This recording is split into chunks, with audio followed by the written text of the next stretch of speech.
Hello everyone, Ugodre here. This is my morning brief. I said I was always going to do this when there's something very important in the economy, and we did get a bit of good news. About time we get some good news.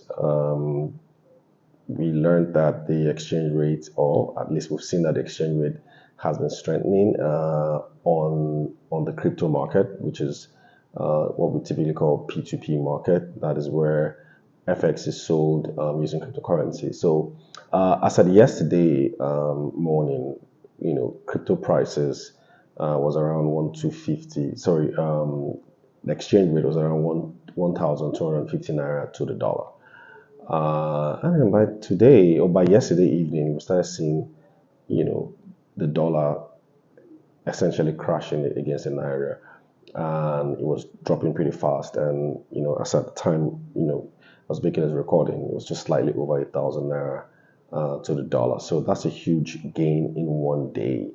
So people are wondering, like, is this good or why is this happening? Is it going to last? So I'm going to try and address those three questions. So, is it good? Of course, it's good. It's great that the exchange rate is strengthening against the dollar after taking a beating over the last 6 to 8 weeks. We've seen the exchange rate go from about 850 on the parallel market a couple of months ago to 1,300 at some point. But now we're seeing that it's strengthening, which is a good thing. Now, why is this happening? So for a lot of people who are asking a number of reasons, and bear with me, some might be quite subjective because it's not that there's really any data backing this. But from what we gather from a lot of people that I've spoken to, at 1,000 to 1,300, it's just too expensive for people to buy. So a lot of people are essentially gassed out and can't actually afford it. And so for that reason, demand also slowed. It's not the first time this is happening. We saw this happen sometime last year when the exchange rate hit around 800 and something naira. Incidentally, it was around September, October as well, if I'm not mistaken. And of course, it then strengthened and then it closed the year at about 750 or 760 or something like that. So that again looks like what is happening. It's just at a level where it's unsustainable for people to afford, and so it is now gaining. That's one school of thought. Now, another school of thought as well, or they can actually be juxtaposed together, is that the government has also, announced plans to get $10 billion. We understand that, and they're speaking to a number of foreign organizations. There's a particular bank that we heard they're expecting dollars from. I think it's Goldman Sachs as well. Also, we did also hear about Afrexim. I mean, that was announced already, $3 billion. We also heard they're expecting something from one or two Arab countries as well, who are putting some package together for Nigeria. We've also heard that a lot of these deals is also tied to crude oil swaps as some kind of security, and we've also heard about governments securitizing future LNG revenues.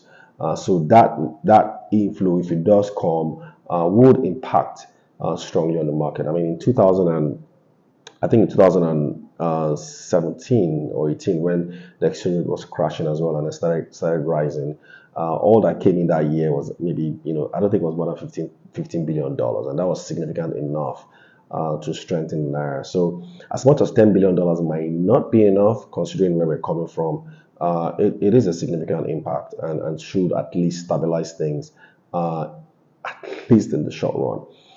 So how do we go from where does this end? I think that for me, it might be a temporal bounce. Whether it would, lead to some kind of stability would also depend on the sort of confidence that financial markets analysts see or currency analysts see in what the government is trying to do. People know that the government is against the ropes, and so speculators see these things, and sometimes they might think this is just temporary. I might even buy the dip. But if government is able to follow this up with a series of policies that provide confidence to the market, then we can see stability. I think that is what everybody should actually push for, stability. You might not necessarily see the exchange rate strengthening, as much as we all want to. The fundamentals are still pretty bad. Let's all remember that the inflation rate is still high at about 26% or so.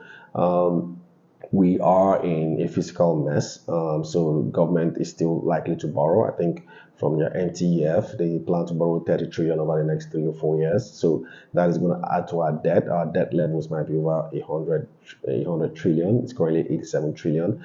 So with high debt and high inflation, it's likely to tell on your currency. So there's a lot of headwinds out there. So it doesn't look like we're out of the woods yet, but it is a good thing that this is happening. So my final, comment here is, I think that you're going to have some stability. It could, last until December, before maybe we start to see other pressures. But again, like I said, it all depends on what the government does after this. It's not just, for the $10 billion to come, which is still audio, by the way, until we get that money in. So you do need the $10 billion to be in, and then also now start to, put up a series of policy statements or policies that are actionable and that will give the market confidence. So if you're a speculator out there, be careful, because you might lose your shirt. But if you're somebody who incurs a lot of dollar costs, you got to really pay attention to what's happening so that you can start to hedge as much as you can. So that is my take, and that's my money brief. And then, of course, if you have comments or questions, you can drop it in the comment section, and then maybe we'll respond. Thank you. Bye.